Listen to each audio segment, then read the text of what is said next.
Aloha.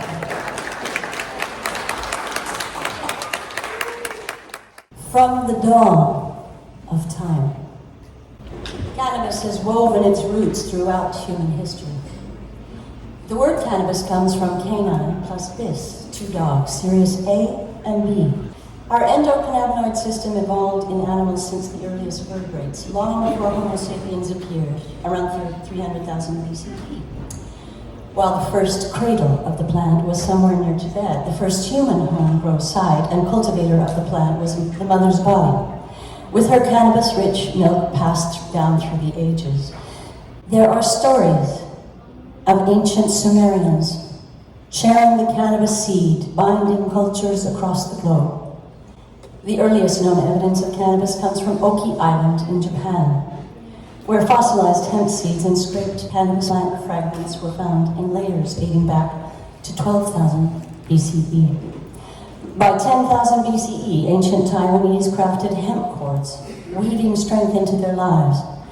Around 2700 BCE, China's mythical Shenong, the divine farmer, revered as the father of Chinese medicine, inspired the Shenong Mentaojin, the world's first pharmacopoeia. In ancient India, around 1000 BCE, cannabis was associated with Lord Shiva, revered as the Lord of Bhang, an Indian drink made from seeded cannabis flowers, milk, possibly the healthiest drink on the planet. Its leaves were savored as a gift from the gods. Around 2000 BCE, Japan's Jamon wove hemp for survival, their hearts cradling its seeds. In 700 BCE, shamans in China, Yanghai tombs, laid cannabis flowers to guide spirits to the beyond. Across the seas, Egyptians in 3000 BCE wove hemp sails for the Nile voyages, and by 600 BCE, Phoenician ships rigged with hemp crossed the oceans. In 500 BCE, Persian texts praised its virtues, while Scythians on the steppes inhaled its sacred smoke. 1100 CE, Polynesian voyagers, ancestors of our Hawaiian ohana, landed in Hilo, carrying plant wisdom tied to the Aina. Yet shadows stir. Pope Innocent VIII deemed it unholy in 1484, sowing seeds of prohibition. Columbus's hemp-rigged ships reached the Americas in 1492. And by 1619, Virginia's fields grew cannabis under colonial decree. Through millennia, this plant has woven a tapestry of healing, spirit, and survival, uniting humanity.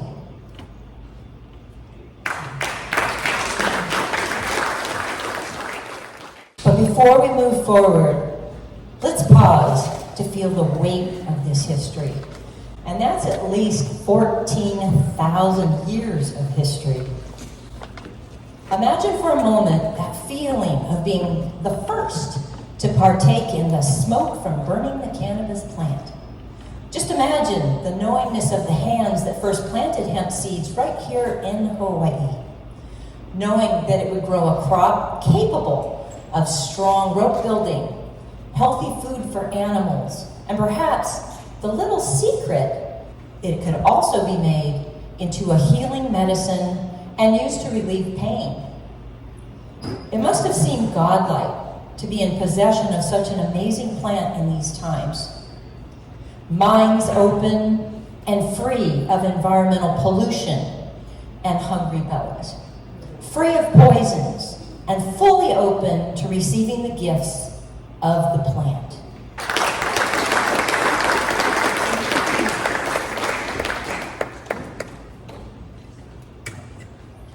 While Joseph Banks is often credited as the progenitor of Pakalolo due to global dissemination of cannabis seeds, his global dissemination of cannabis seeds, this narrative may overemphasize European accomplishments. Cannabis was already known around the world for its hemp, medicinal, and ceremonial uses. Without primary records, the exact introducer to Hawaii remains unknown. The early recorded references to cannabis in Hawaii appear in the Hawaiian language newspaper, Kanona Nona, in 1842, where it's called pakalolo, meaning the numbing tobacco or crazy weed. This suggests that cannabis was already present and culturally recognized by the 1830s. We wonder if cannabis was here before the whaling ships, before the missionaries. We do know from written records that Pakalolo was no stranger to the world. We inherit this amazing plant's global legacy rooted in aloha. Although occasionally controversial in governments and always healing, we can be certain that the power of the plant is capable of helping many more people around the world and around the islands. In the early 20th century, the world turned against cannabis. A single government official with a failed execution of alcohol prohibition needed a new prohibition and turned to a media mogul in California to create newspaper stories and films like the famous Reefer Madness. Fear and politics cast cannabis as a villain. The 1937 Tax Act choked its growth, and hemp farms were solely lost to narrowing laws. Americans sought new crops to keep their farms. However, Hawaii's statehood in 1859 came with a promise to eradicate cannabis. When Hawaii inherited North America's Narcotics Control Act, this made the first time cannabis possession offenses punishable by a minimum of 2 to 10 years in prison and fines up to $20,000. Judges followed minimum mandatory sentencing guidelines created in North America, and the economic consequences of being arrested were devastating to anyone that could not afford the $20,000 fine. In the 1950s, minimum mandatory sentencing guidelines enforced by county and prosecutors through the 90s and into the early 2000s destroyed families across Hawaii.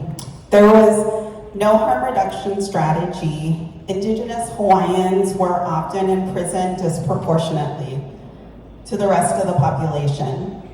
It was a war on drugs that continues to harm our communities today. So cannabis growers weighed their options and of course had to choose secrecy. They hid their pakalolo in the shadows, in the valleys, in remote lava fields after carrying hundreds of pounds of aggregate and growing media over and in the forest clearings where they camouflage themselves. Tonight, we honor those who carried its legacy, even when the world turned against it. Let us now remember some of the struggles our neighbors have endured, knowing resilience and an opportunity to thrive waits on the other side.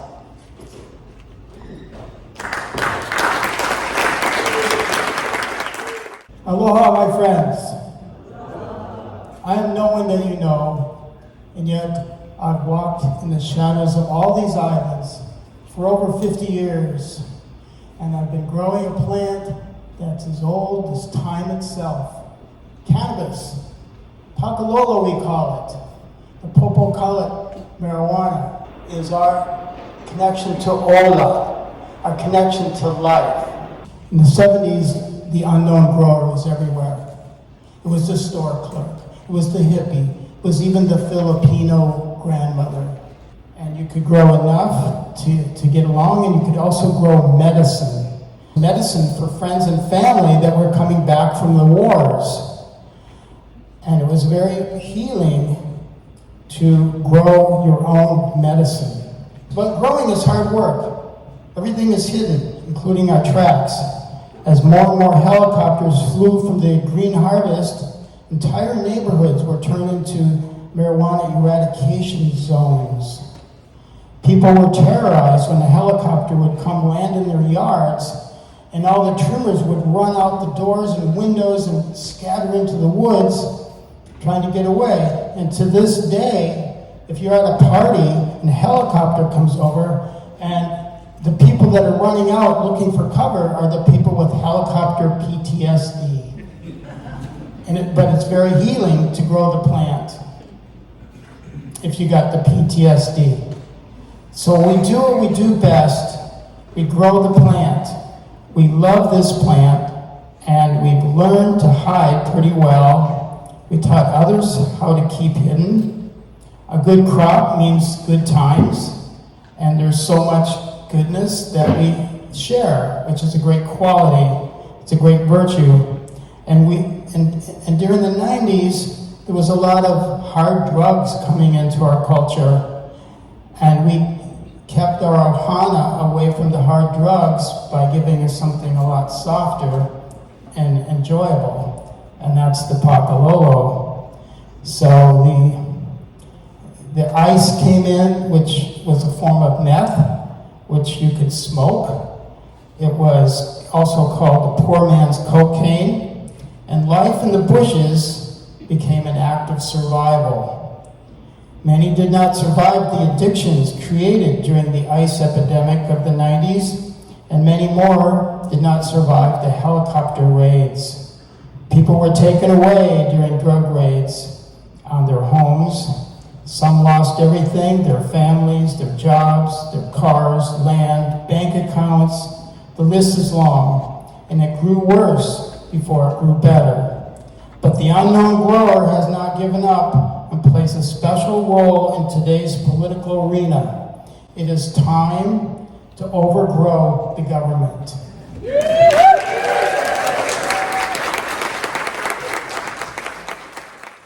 It was amidst the backdrop of a defiant secrecy for which a generation of underground cannabis breeders emerged, forever transforming the modern medical cannabis world.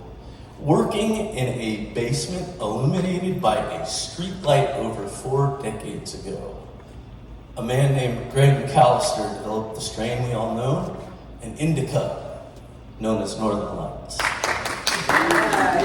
Greg has worked tirelessly and compassionately to share his wisdom and plant knowledge of cannabis. His first encounter with the plant during his combat tour in Vietnam in the late 60s.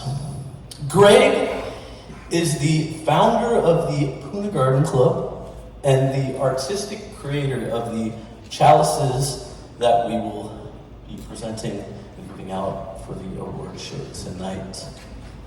I will present this to my father, who's going to be here today, but he's not feeling well, so I will present the award for the Lifetime Veteran Achievement Award for pioneering cannabis genetics and cultivation to my father, Greg McAllister.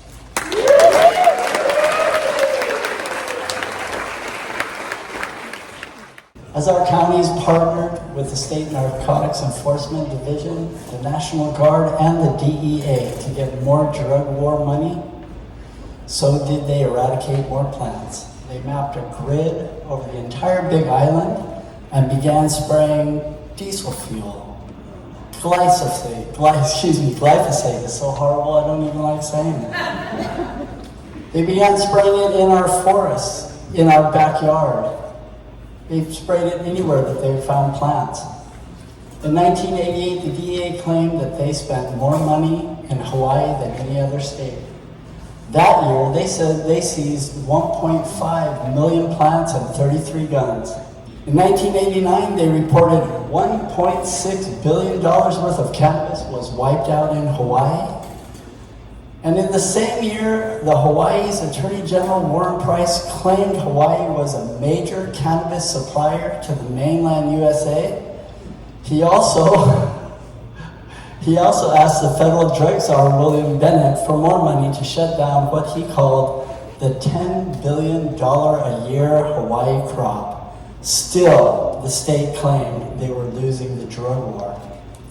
Then came approval from Dick Cheney to spend $700,000, which would reportedly eradicate all of the cannabis in Hawaii by 1990. Shortly thereafter, a report admonished the eradication program, claiming it had driven up the cost of cannabis and making the appeal of harder drugs like crystal meth and ice, and making it more accessible in the islands.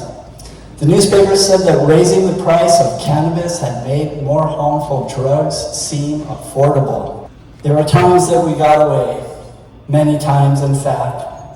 We once grew big plants in remote valleys, open to the plentiful sunshine, before the helicopter missions.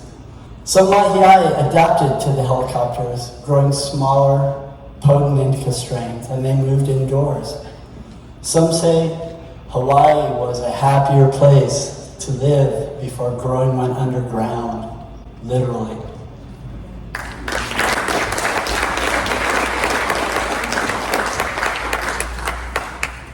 Aloha.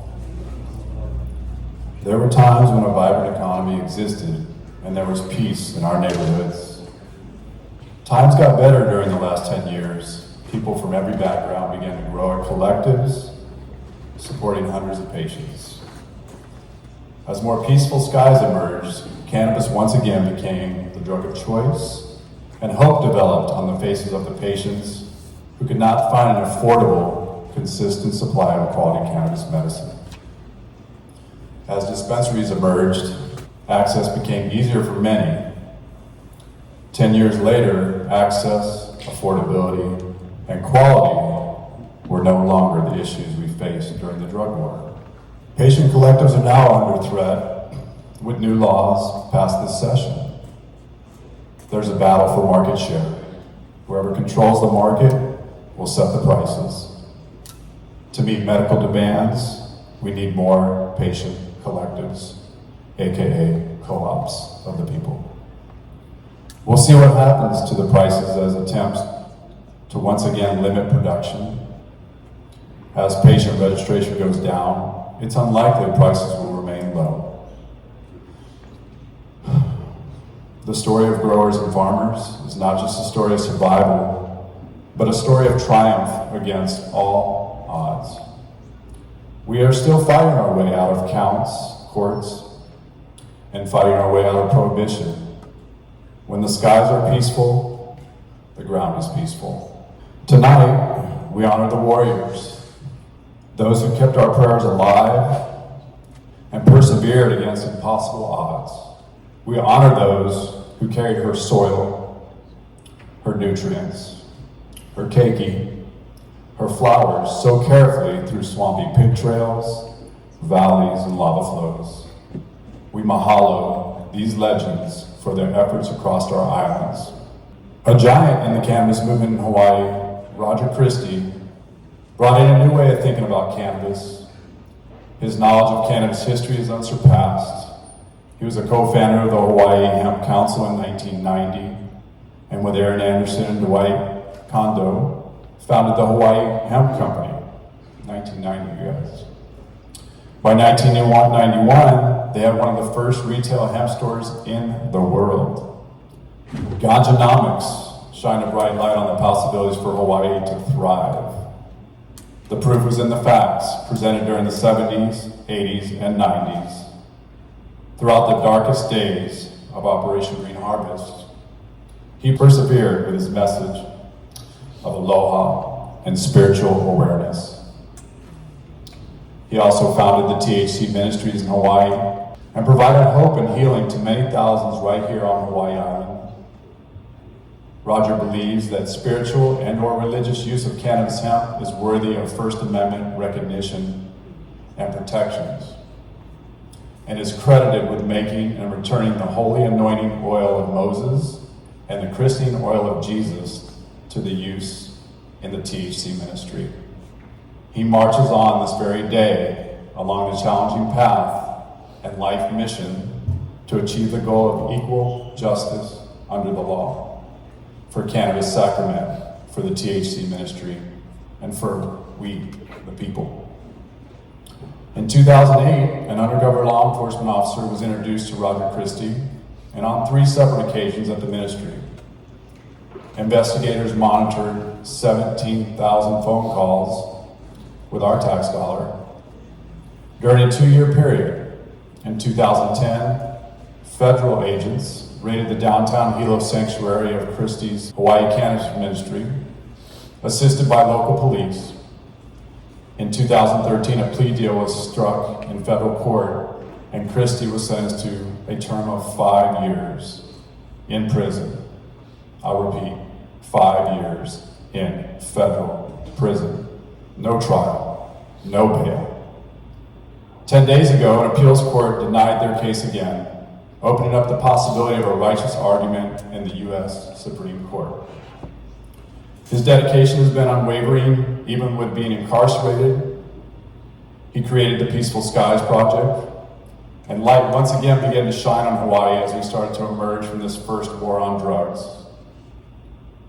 His prayer, intention, and goal was for his case to have been the last marijuana trial. Unfortunately, it was not. He's now ready to go to the Supreme Court, and an entire series of shows could easily be devoted to his story, the story of his lovely wife, Cher, and their journey together. Tonight, we rise up to recognize Roger's dedication and sacrifice for cannabis, freedom. Please welcome to the stage, Roger Christie.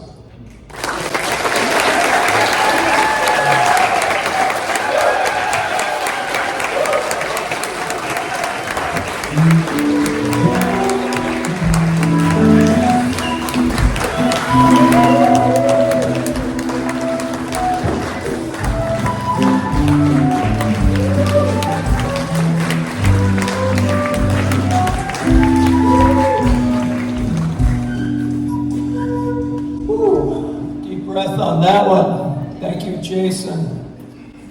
Well, I give thanks to the Creator and the creation we all share.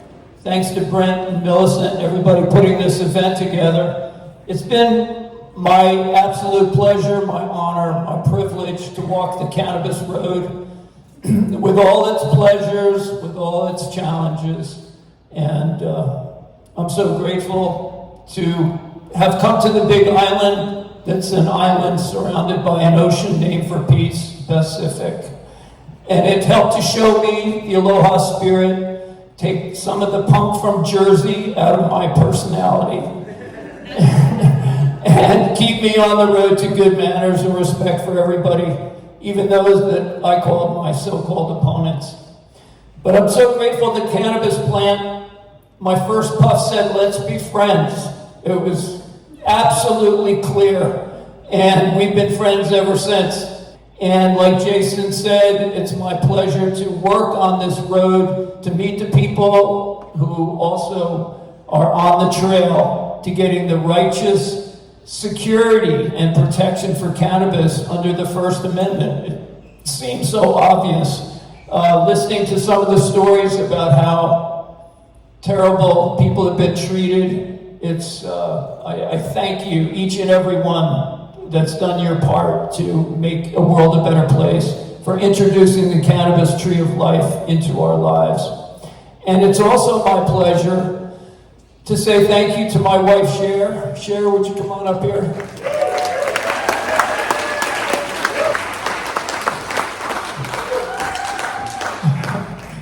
Can you imagine this beauty came into federal prison to marry me?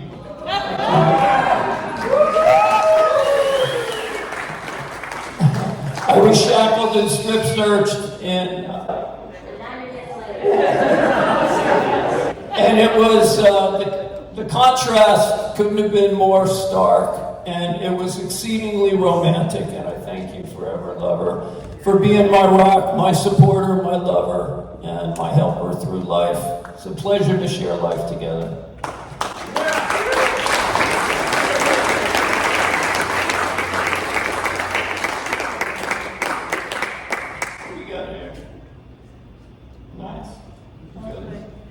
Thank you for this event, putting this together. And thank you for the people that supported me when I was in prison. I really appreciate that.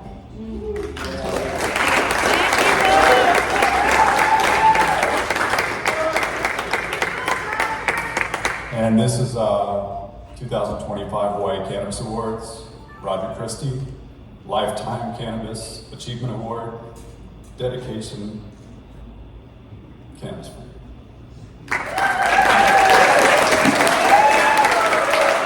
Thanks, everybody. Over 50 years ago, this recipient came to this island from advice from his FBI special investigator father, who told him, Mike, you know, you ought to go to Hawaii where everybody likes to hang out with their shirts off and smoke that marijuana. So he came to Hawaii, I think the following week, with a fire in his heart. He found his first patch in the sugar cane, and and back then you had to go in the wild, and you had to haul everything out. You had to plant a lot for yourself, plant a lot for the rippers, and plant a lot for the cops. Same difference. And then the medical marijuana program came in. So he decided to give that a try, faced relentless harassment, warrantless compliance checks, raids. So you put out an ad in the newspaper that said, got medical marijuana, but been busted anyway, united we stand. So we brought everyone together, we shared stories, legal work, legal resources, ideas, lobbied, showed up to each other's hearings, put on festivals, called out corrupt judges and cops. Yeah. We even kicked one cop off the island who had a personal award for George Bush for the most medical marijuana busts in 1 year. 100% of them were medical marijuana patients. And then the law ended up changing and allowed for collectives. And following state and federal laws, he started a cannabis collective for medical patients to acquire and dispose of good quality cannabis and support each other. We were raided, and he faced 3 life sentences. He ended up representing himself, and with many of your support, ended up winning pro se. But all of that, since he came to Hawaii, he has faced over 100 charges, 57 of them being felonies. Not one of them stuck. He still faced plenty of jail time, but today you can find him in his greenhouse, where just this morning he told me, you can only fight hate with love. It's my honor to invite my father, Michael Rebels, to the stage, and my personal hero to receive the Lifelong Drug War Veteran Award, given to those who have spent their lives dedicated to supporting the dreams of veteran cannabis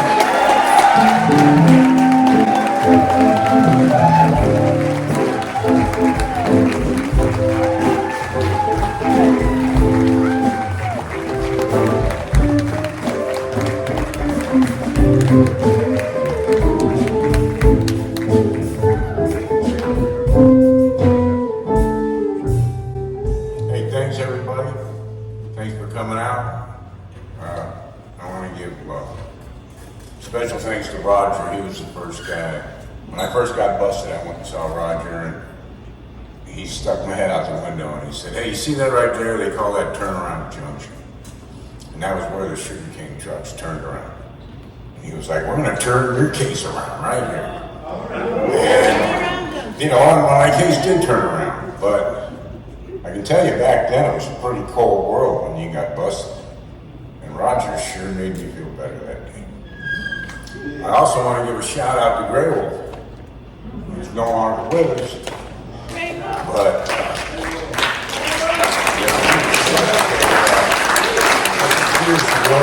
such a fierce warrior, and I was so proud of him when, during COVID, they wanted to cut his legs off in the hospital, and he was like, no, wait, man, I'm going to go home and die with my family.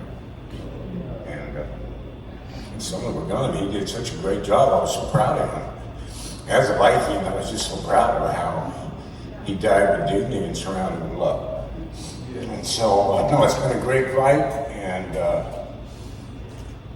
I couldn't have done it without everybody. I was just the tip of the spear. I overloaded my mouth, but the county came up and stepped up for me. I can tell you this, when I was in college, when I was 40, my house burned down. I lost everything. We went to the neighbors for dinner. I didn't even have a shirt. But I never felt more attached to county because that was when people stepped up, gave me clothes, money. It was just a beautiful thing. And so I can tell you here on the Big Island, and when you hit adversity, that's when you really feel the love of the Big Island. And that's what saved me from 3 lives. So thanks everybody, and thanks for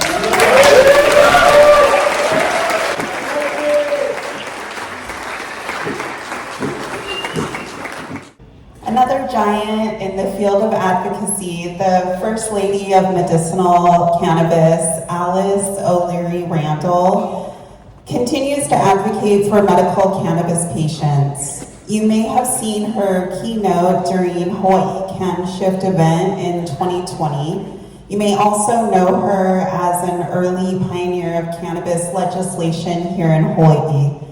Prior to the medical program, her husband, Robert Randall, was the first recipient of a can of pre-rolled joints from the federal government. Her efforts have never been stopped. She's relentless, as we all must be, to restore our right to choose medicine and protect our rights. It is with deep gratitude that we have the opportunity to honor Alice O'Leary Randall, the First Lady of Medical Cannabis.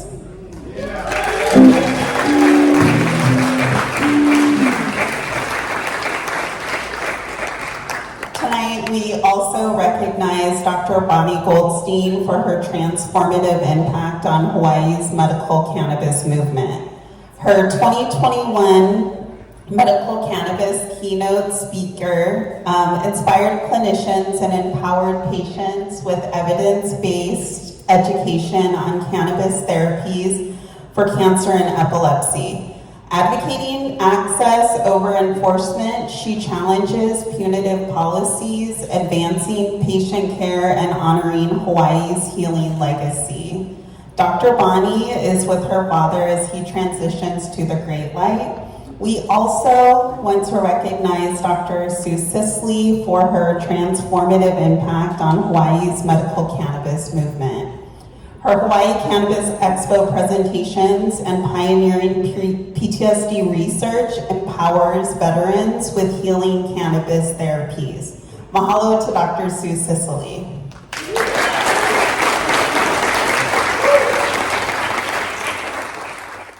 Though not a researcher, Charlotte Figi was a pivotal figure whose severe epilepsy and successful treatment with CBD oil garnered global attention. Her case, highlighted by Dr. Sanjay Gupta, led to the humanization of the medical cannabis movement, driving public and scientific interest in CBD, blurring the lines between hemp and cannabis, and ultimately influencing legislative changes. Charlotte's Web became a popular strain. Its cannabivarian cannabinoid is known for treating seizures and is found in Epidiolex, the only FDA CBD medicine. You and your parents have helped save many lives. Rest in bliss, Charlotte Figi.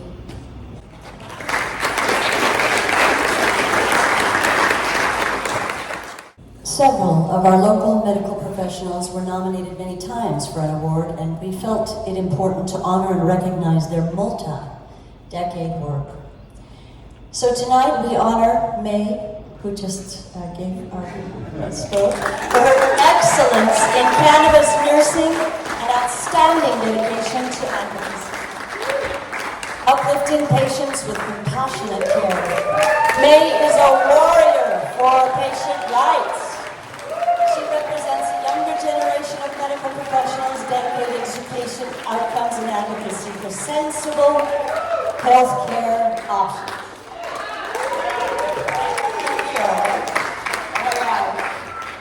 I didn't even know that I was winning this. Thank you.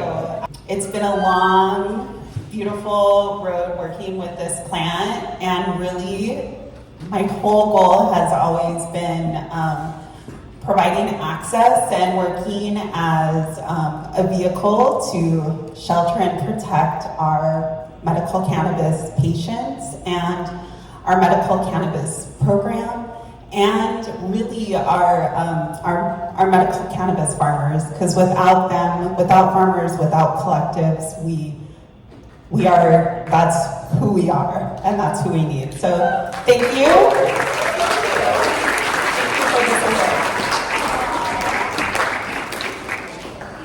We also want to recognize another giant in cannabis healthcare.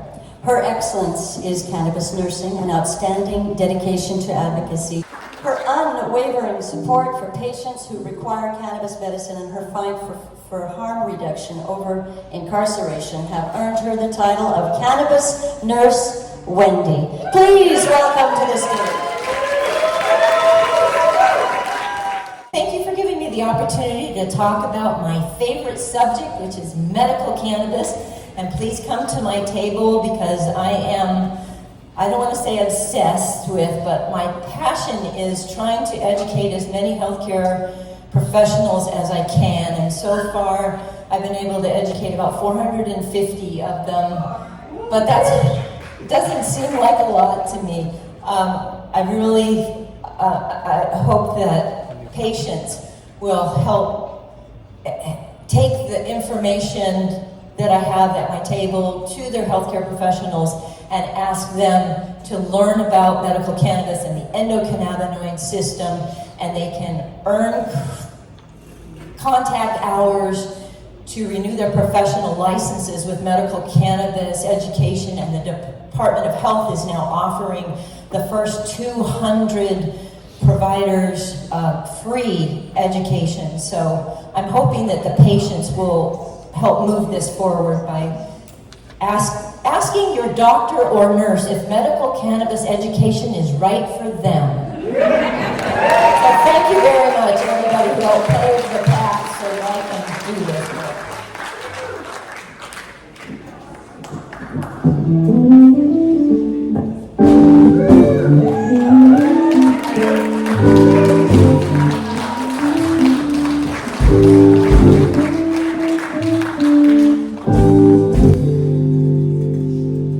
Many of you tonight who recognize a legend in our local medical community. Dr. James Burr is a family medicine physician in Kapa'au with over 35 years of experience in the medical field. His decades of committed service are unmatched. He's been targeted, harassed, and he has ultimately triumphed. His service to patients has included decades of advocacy for patient rights and reminds us of the giants in cannabis living among us on this island. His service is unmatched among recommending physicians, Mr. Dr. James Burr, MD.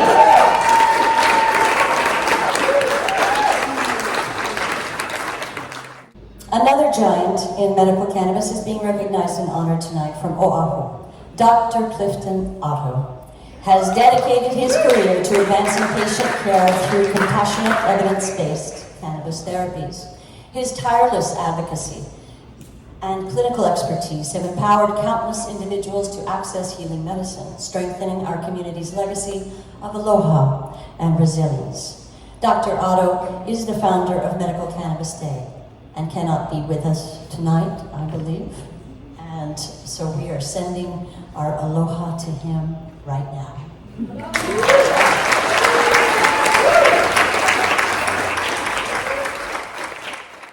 Hello everybody, Dr. Clifton Otto here. I'm sorry that I couldn't be with you live today, but I wanted to recognize this very important day, June 14, 2025, because it represents the 25th anniversary of the day that our state accepted the interstate medical use of cannabis for our medical cannabis patients.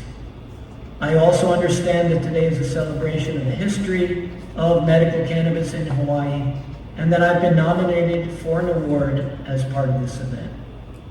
I would like to express my gratitude for this recognition and accept on behalf of our medical cannabis patients who are still in desperate need of a solution for the federal situation with cannabis in Hawaii. Thank you for this honor, and I wish you all the best. Aloha.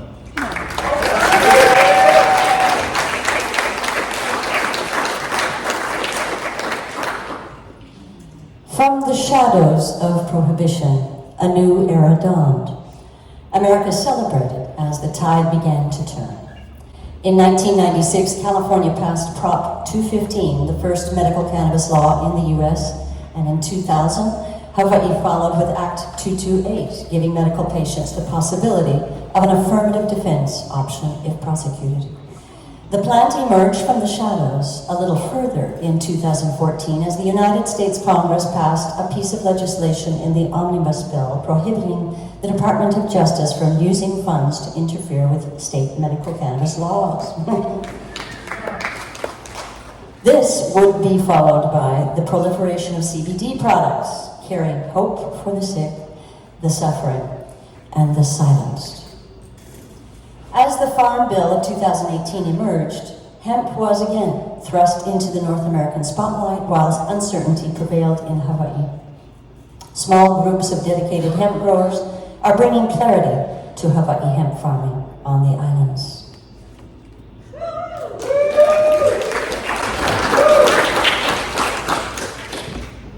We honor and respect our hemp farmers caught in the middle of plant classifications and unjust laws. CBD has become entangled in shifting laws and regulations. Seeds and knowledge have been passed down from one generation to the next, like a prayer for better days.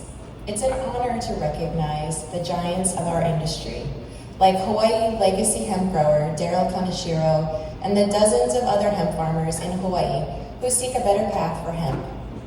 We honor and respect our legacy hemp advocates like Dwight Kondo, Aaron Anderson, and Roger Christie, who championed our state's hemp movement many decades ago. We recognize and honor our hemp farmers, our pioneers on all our islands who face relentless challenges. Many growers risk everything each growing season under Hawaii's unpredictable regulations, ambiguous administrative rules, and extremely difficult testing demands. Tonight, we'd like to recognize a few hemp legends who have done so much to forward hemp in this generation. Greg and Gail are founders of Earth Matters Farm and have decades of hemp growing and processing experience right here on Hawaii Island.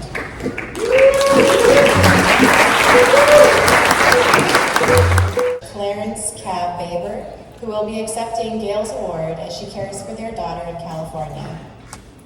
They are co-founders of Royal Hawaii Hemp.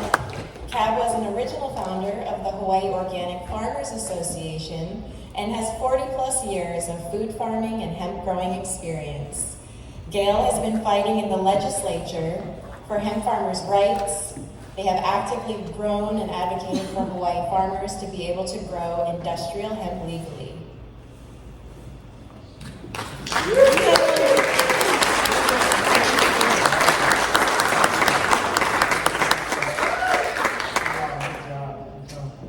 Thank you everyone for being here. Everybody supporting the cannabis world and particularly the hemp. Roger Christie and many others being inspiration to me through my life here on the Big Island. And knowing that my wife has done so much for us in the legislative world and a lot of volunteer time to just keep us farmers that want to stay in the hemp world growing. And I still see a great and bright future, especially for the Big Island, in production of hemp, not just for good CBD medicine, but also in the building material department and many other things that we can use our hemp with and for. So I thank everyone for being here. All your support, all your love, all your energy has helped this whole process continue forward to where we are today. And I just want to be so thankful for that. Thank you.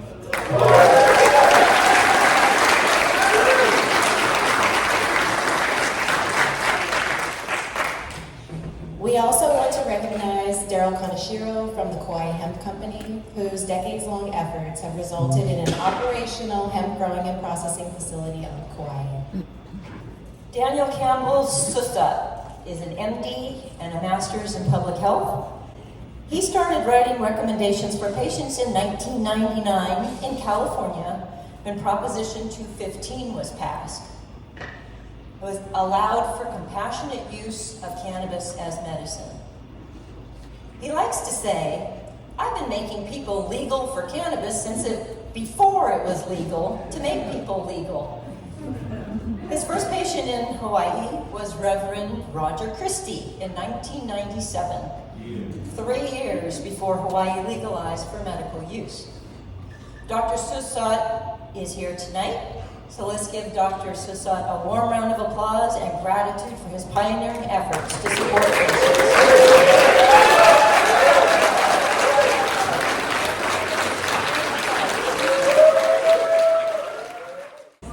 Yeah, making people legal before it was legal to make people legal. Prop 215, to be legal for all of it, you just had to get a doctor's recommendation, and it could be in writing or verbally. You know, you got a headache, try Pakalolo. And I still write that same letter, even though I kind of let my license lapse a while back once we got Pakalolo more legal. And I'm trying to push it on other places where I've been living for many years, Thailand, and we're working on Sri Lanka, but I'm real happy with the way things have evolved here. And thank you. So I'd like to present Dr. Sussat with the 2025 Hawaii Cannabis Award for Medical Cannabis Pioneer.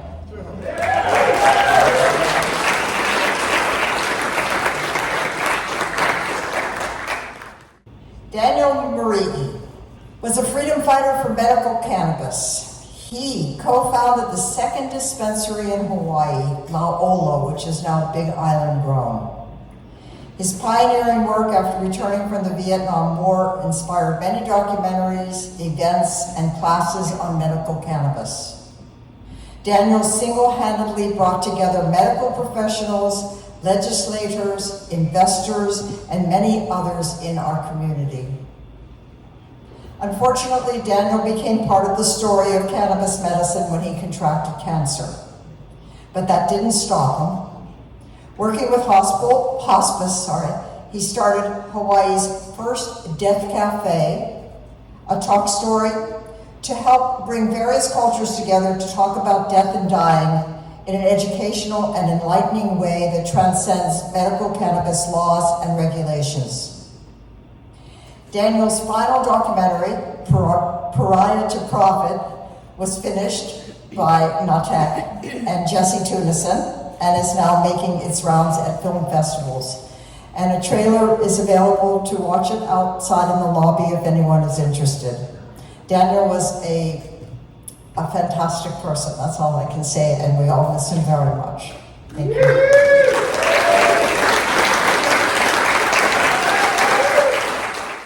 I also want to honor a legend here from Puna. His wisdom and dedication to the plant transcends the past and focuses us all on a brighter future. His name is Gray Wolf, and he was one of our Friends for Justice members, and it was his idea that we all show up to each other's hearings and just sit there to be a witness and to be present, so that when the judges, when the prosecution would try weird things, we would at least have a witness there. And him and his amazing wife, Devaki, came to every single hearing of every single one of our members.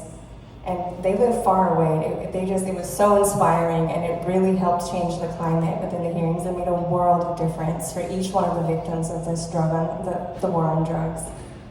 Although Gray Wolf is no longer with us, we want to present the Outstanding Patient Sacrifices Award for the enduring hardships and advances to cannabis healing. Here tonight to accept the award is Gray Wolf's widow, the lovely Devaki. Please come to the stage and honor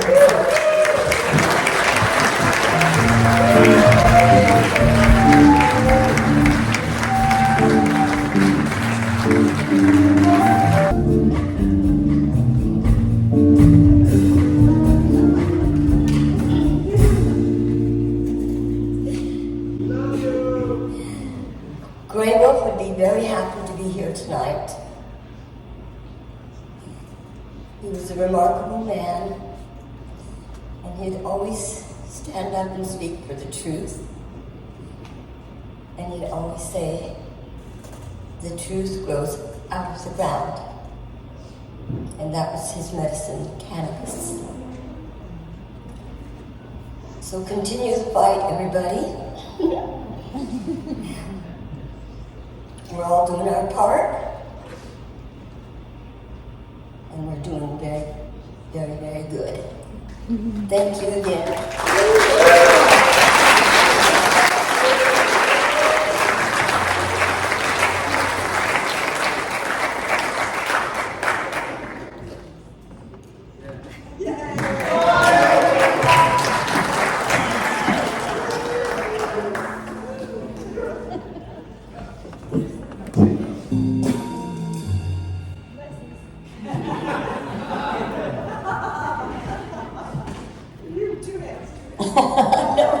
Breaking my own rule. We would like to recognize our media professionals who brought our stories to life. Mango created Sky Pigs comics showing us all the idiocracy of cannabis eradication.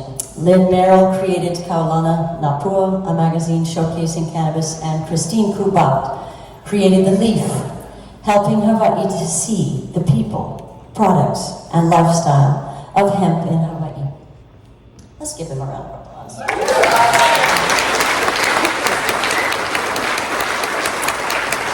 We commend our legacy legislators who championed cannabis reforms. We think of and recognize Senator Will Esperero and our Puna Senator Russell Ruderman for his efforts to legalize cannabis each year while in office.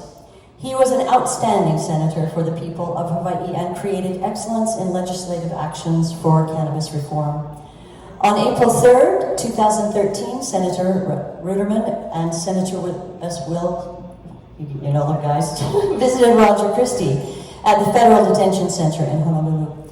The purpose of this visit was to discuss Christie's incarceration, health, and rights as a United States citizen under the Constitution. Now retired Senator Russell Ruderman.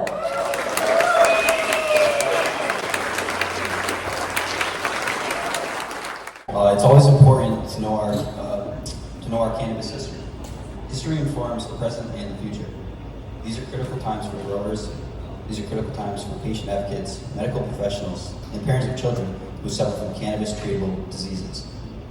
This is a critical time to protect and honor our kapuna.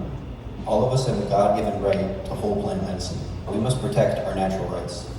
I am inheriting the results of your actions. I ask that you carefully consider not only the past, but also the future. Please carefully consider the current federal situation of cannabis legality. It should not be federally illegal to use cannabis as an alternative to more harmful medicines.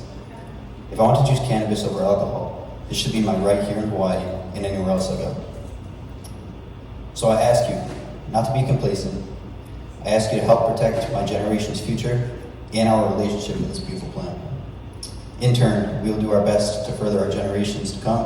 Together we will win. Call the governor, veto HB 302, and decriminalize marijuana. Stop funding law enforcement, eradication of our beloved plant.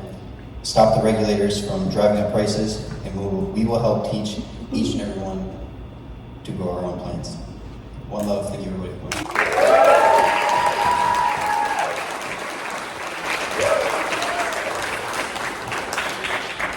To the Isle of Maui, our here raise my glass on the days that are now so far in the past, when the fair Maui still grew in the fields before their helicopters would come for to steal. Oh, it really was something to burn the big spliff, looking out toward the ocean on Hana's green cliffs, and the Kanikapila that was so inspired. As the ukuleles got higher and higher. Oh, here's to the days back when there was no ice, but an arm and a leg for a bag worth the price. When Kauai Electric still powered the isles, and a wee little puff didn't mean going to trial when the Kona Gold was the main currency. When weed was still sanctioned by the monarchy. Oh, yes, here's to the days. Come on, let us all sing. When Maui Wowie, when Maui Wowie, when Maui Wowie were king.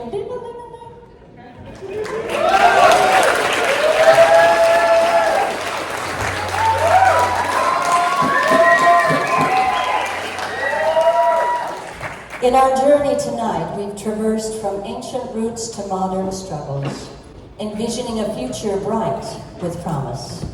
Now, in this moment of celebration, we stand together, not just as witnesses to history, but as architects of a future where cannabis continues to unite, heal, and inspire our community. I'd like at this time to introduce the brains behind the beauty of this evening. Please put your hands together for Mr. Brent Norris.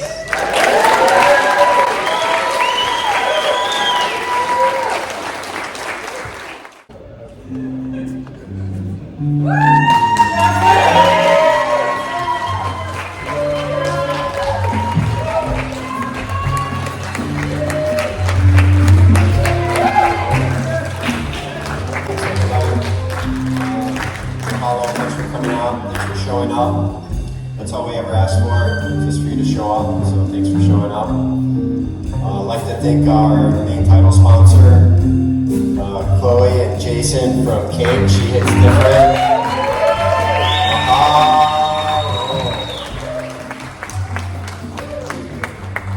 I'd like to thank Matt Bernadette from ITHC Club. Bob Pratt, musical director. This guy breathes music. Woo! Mahalo for Dan made this a beautiful experience. Thank you. I'd like to thank Millicent Cummings for tying it all together, that Maui Maui song. Thank you, Aaron, on sound. Thank you, Sunny, up in projection and lights. Thank you to all of our honorees. Thank you for everyone that flew in. Thank you for everyone that drove in from Puna. Hamakua, Ka'u, Kona, Mahalo, thank you everyone, and please,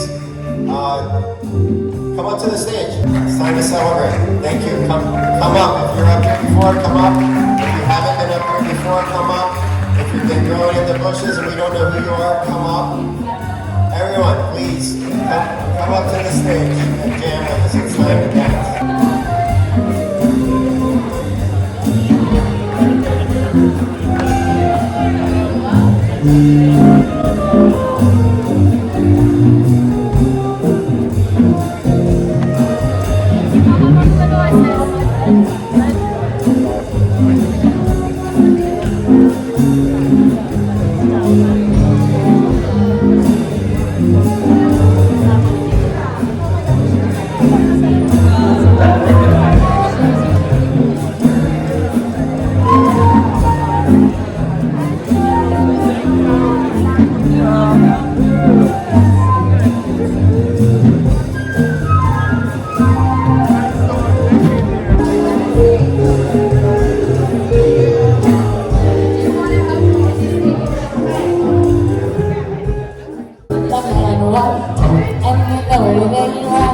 You better watch out if I see him tonight, because I get low.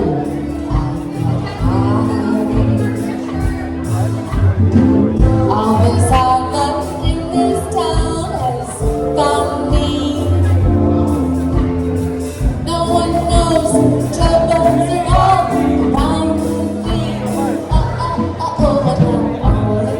With no one to bend me, and I've never been let go. Cannabis.